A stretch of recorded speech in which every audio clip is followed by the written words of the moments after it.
کرنی ہے, اب امی کی ناک میں دم کرنا ہے. ایسا تو نہیں کرو گے؟ نہیں. رمضان سے پہلے پہلے بالکل کیا ہو جاؤ, رمضان کے لیے ریڈی ہو جاؤ, تیار ہو جاؤ.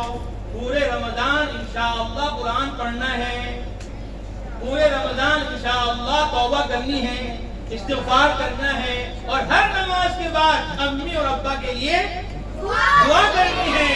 ابا اور امی کے لیے ہر نماز کے بعد دعا کرنے سے کیا ہوگا؟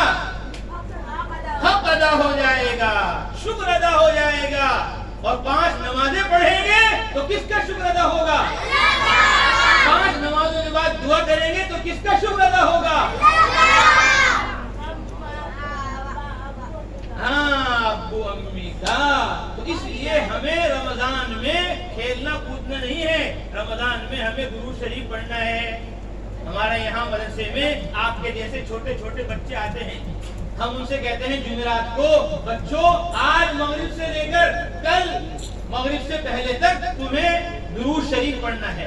جو بچہ سب سے زیادہ درود پڑھے گا اسے سنیچر میں انعام ملے گا. کیا ملے گا؟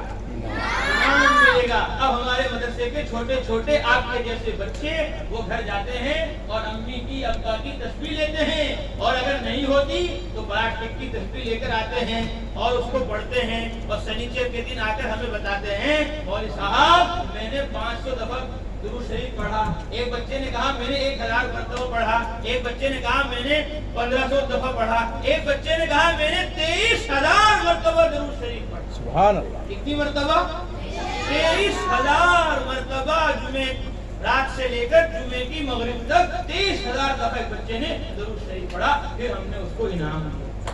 تو بچے عمل کرنے والے ہوتے ہیں, بات سننے سمجھنے والے ہوتے ہیں. اللہ اکبر. اللہ کے نبی نے فرمایا, سنو دھیان سے کان کھول کر, مثل الذی یتعلم العلم فی صغرہ, اس کی مثال جو بچپنے میں علم حاصل کرے, کالنقش علی الحجر, ایسا ہے جیسے پتھر پر لائن کھینچ دی. ومثل الذی یتعلم العلم فی کبرہ, اور بڑھاپے میں علم حاصل کرنے والے کی مثال ایسی ہے کالذی یکتب علی الماء, جو پانی پر لکھ رہا ہے. پانی پر لکھا ہوا ساری دنیا پڑھ سکتی ہے؟ نہیں, وہ تو خود بھی نہیں پڑھ پائے گا تھوڑی دیر کے بعد کیا لکھا.